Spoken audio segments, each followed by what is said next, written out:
संसाधन और मांग संख्या 45 वन व पर्यावरण पे आपने मुझे बोलने का अवसर प्रदान किया, उसके लिए मैं आपका धन्यवाद ज्ञापित करता हूं। जल बिन जीवन है नहीं, जल देता है प्राण, बड़ा शक्तिशाली है जल, करे सृष्टि निर्माण, करे सृष्टि निर्माण। इस अवसर पे मैं वर्मा जी की नगरी से आए हुए माननीय मंत्री जी को प्रणाम करता हूं।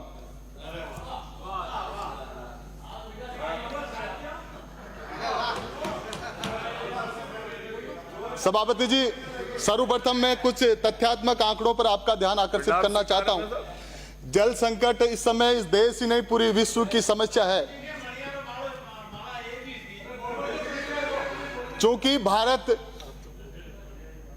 वैश्विक जनसंख्या में 18% आबादी इस देश में निवास करती है, लेकिन विश्व के स्वच्छ जल संसाधन का मात्र 4% जल ही यहां उपलब्ध है। राजस्थान की स्थिति इस संदर्भ में और चिंताजनक है। राजस्थान में देश की कुल सतही जल संसाधनों का केवल 1.16 हिस्सा व मात्र उपयोग योग्य 16.05 बिलियन क्यूबिक मीटर जल उपलब्ध है। जैसा कि नीति आयोग ने अपनी composite water management index report में बताया कि राजस्थान के 5 शहर जैसलमेर, बीकानेर, जोधपुर, अजमेर और जयपुर आज अत्यधिक भूजल दोहन के कारण खतरे में है। एनजीटी नेशनल ग्रीन ट्रिब्यूनल के अनुसार भारत में रोजाना 48.41 अरब लीटर पानी बर्बाद किया जा रहा है। वहीं दूसरी ओर 60 करोड़ लोग पानी की समस्या से जूझ रहे हैं। जल की बर्बादी न हो, इसके लिए यहाँ एक कहावत है। आदरणीय मंत्री महोदय, सभापति जी के माध्यम से मैं एक कहावत आपको कहना चाहता हूं। घी ढूंढिया मारो की न जासी, पानी ढूंढिया मारो जी बढ़े। आज देश में पीने योग्य जल की गुणवत्ता की स्थिति अत्यंत शोचनीय विचारणीय है। जल की गुणवत्ता सूचकांक में 122 देशों में भारत 120वें नंबर पे है, जो बड़ा चिंताजनक विषय है।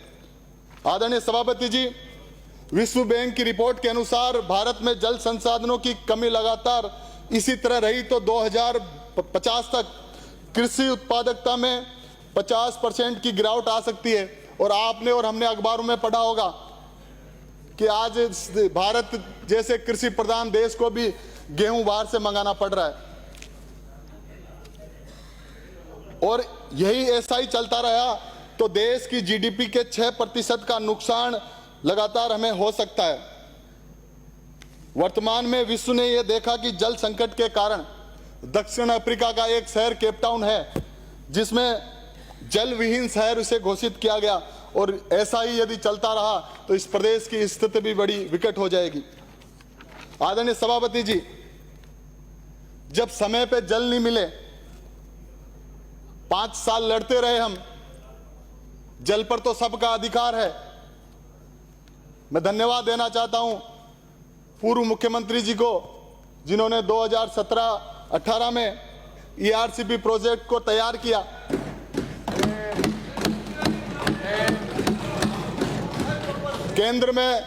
केंद्र में 10 बरस से मोदी जी की सरकार है।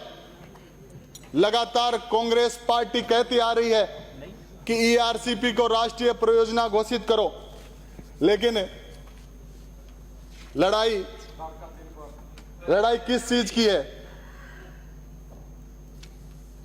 जब फसल सूखकर जल के बिन तिनका तिनका बन गिर जाए, फिर होने वाली वर्षा का रह जाता कोई अर्थ नहीं, रह जाता कोई अर्थ नहीं।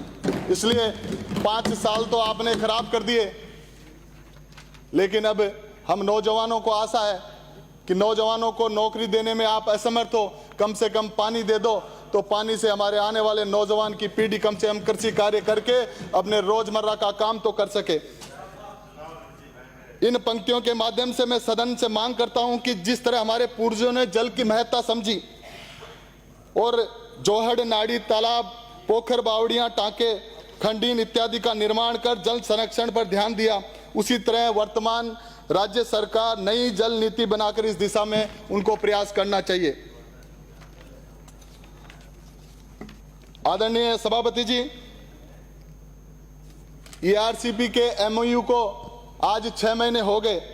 राजस्थान, मध्य प्रदेश, केंद्रीय जल शक्ति मंत्रालय के बीच क्या MOU साइन हुआ?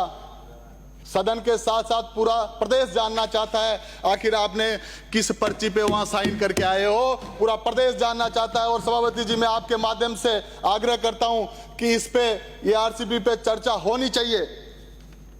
इस परियोजना का जल मेरे विधानसभा किशनगढ़ सहित अजमेर जिले की तमाम तहसील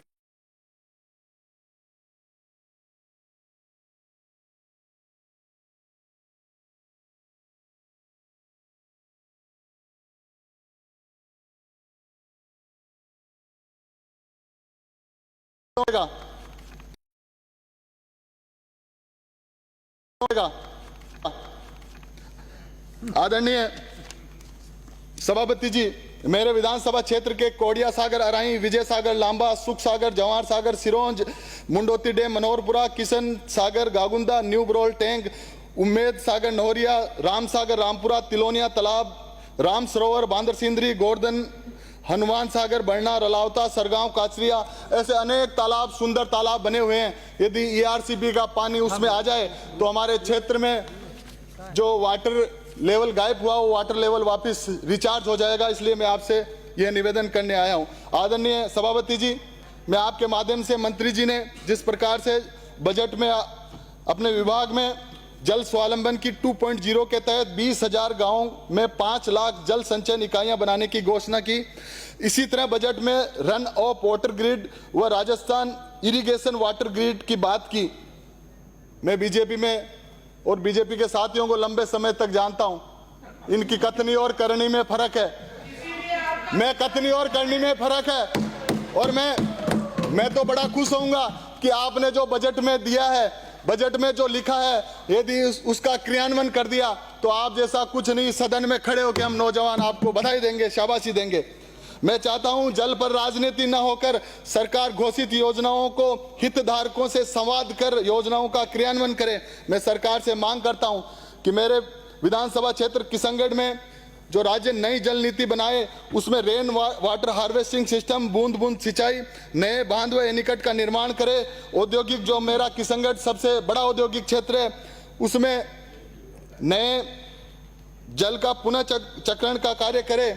और साथ ही वन मंत्री जी बैठे हैं। वन मंत्री जी, मेरे विधानसभा क्षेत्र में मैं दावे के साथ कह सकता हूं, कभी किशनगढ़ आओ तो किशनगढ़ में हमारे मंदाड़ी चौराहे से खातौली सलेमाबाद की आप रोड को देखो, उससे सुंदर रोड यदि इस राजस्थान की कोई रोड हो तो आप कहे वो करें। उस सुंदर रोड पे दोनों तरफ नीम के वृक्ष लगे हुए हैं, निम्बारकाचार्य का पीठ है। कल गुरु पूर्णिमा थी, मैं उनके चरणों को वंदन करता हूं। और उस तरह की के रोड का प्रोजेक्ट हमारे किशनगढ़ विधानसभा क्षेत्र में हर रोड के दोनों तरफ आप पेड़ लगाने का काम करें, वृक्षारोपण का काम करें, तब जाकर सही रूप से हम पर्यावरण का संरक्षण कर सकें। सरकार में बजट में घोषित RTDS real time data acquisition system को शीघ्र लागू करें। आदरणीय अध्यक्ष महोदय, मेरा मूल विषय मैंने अध्ययन किया, PhD की है, मेरा रिसर्च विषय तो अब आया। ये तो किसानों के लिए जल की बात थी। 2 मिनट बात पूरी करें। सभापति जी, मैं जिस किसान परिवार से आता हूं, और किसान इस ना केवल किशनगढ़ का, इस अजमेर जिले का किसान क्या मांगता है। किसान सड़कों पे यदि अपनी हक की आवाज उठाता है तो वहां आप लाठियां चलाते हैं।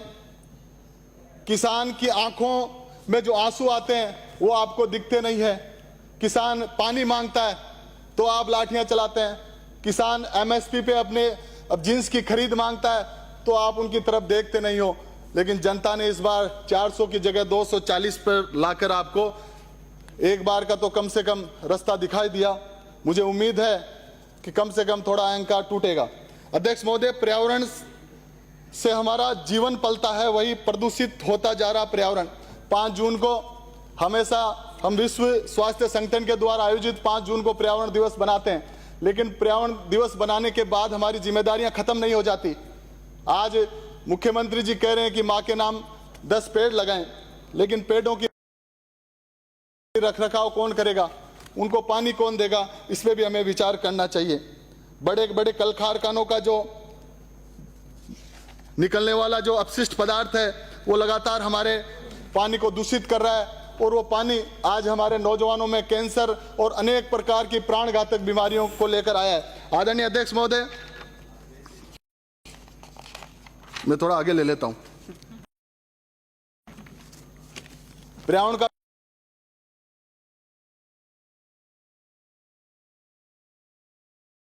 विषय बड़ा गंभीर विषय है। जिस प्रकार का एनवायरनमेंट अपने को देखने को मिल रहा है, अतिवृष्टि, अनावृष्टि, कभी कभी एकदम बहुत ज्यादा बारिश हो जाती है, कभी सूखा हो जाता है।